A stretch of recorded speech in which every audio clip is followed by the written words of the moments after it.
Réalisation au drone, pas mal d'avantages parce que du coup on touche pas à la structure du sol. On a un couvert qui développe directement quand on a battu. En termes de biomasse, du coup le couvert au drone était plus avancé du fait qu'on avait la date de semis qui était plus précoce, donc une biomasse plus importante.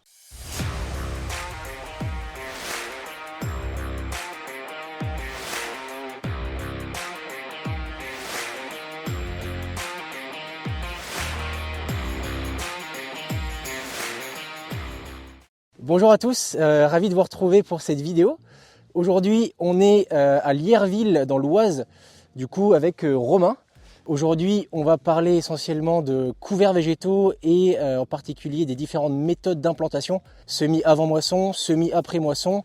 Alors du coup, Romain aujourd'hui travaille pour Novalis Terra. Et ils ont mis en place l'an dernier une plateforme d'essai en partenariat avec La Récolte. Ils ont pu comparer à la fois différents mélanges et différentes techniques d'implantation, du semis avant moisson, notamment par drone, et on y reviendra, et du semis après moisson, à la fois en TCS, en semi-direct. Romain va pouvoir nous parler directement de ce qu'il a mis en place parce qu'il a participé lui-même à la mise en place de cette plateforme. Alors Romain Bod, je suis originaire du Pas-de-Calais, donc je réalise mon alternance au sein de Novalis Terra, première année d'alternance, et je suis en école d'ingénieur à l'ESA de Angers. Donc les objectifs, comme tu l'as dit en introduction, c'était vraiment de comparer plusieurs mélanges avec plusieurs itinéraires techniques. Donc on a fait du semis à la volée, à l'épandeur, au drone, après tout ce qui était semi-direct.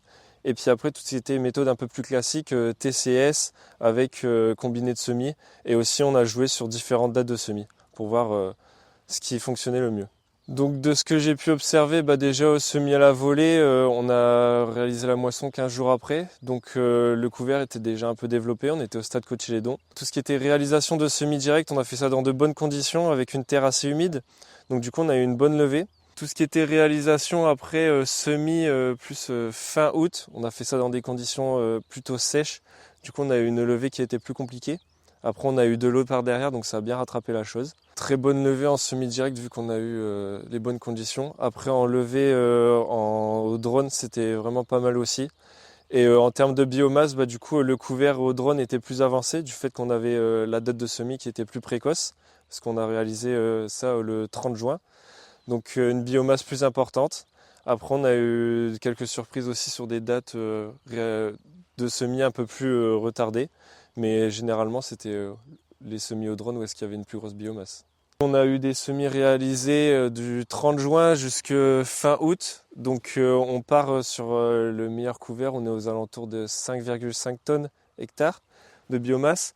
Et les derniers réalisés, moins bien réussis, on est à 1,8 tonnes à l'hectare. En restitution, sur les couverts bien développés, on était aux alentours de 40 à 50 unités d'azote restituées au sol. Et après, les moins bien développés, on était autour de 15-20 unités de restitution. Réalisation au drone, pas mal d'avantages parce que du coup, on ne touche pas à la structure du sol. On a un couvert qui développe directement quand on a battu, donc couverture du sol permanente pour limiter les adventices en termes de compétition. Je trouve que c'est pas mal.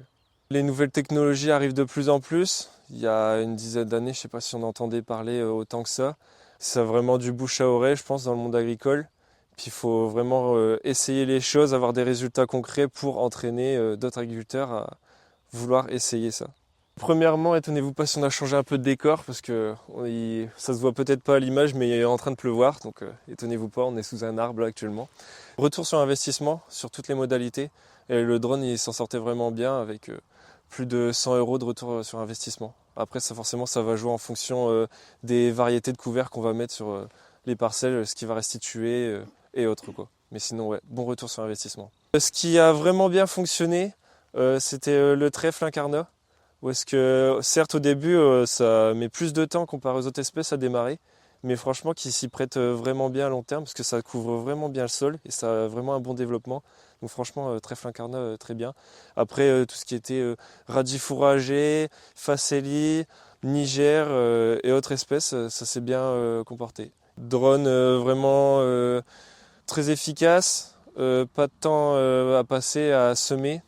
Et puis vraiment couverture de sol vraiment optimale du fait qu'on va battre et derrière on a déjà cette couverture qui est déjà présente. Donc vraiment top. Semi-direct, on passe qu'un coup de semoir.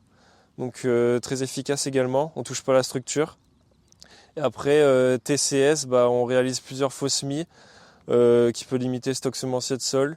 Ça a ses avantages, ses inconvénients, comme on peut dessécher la surface de sol, mais ça en fonction des conditions climatiques.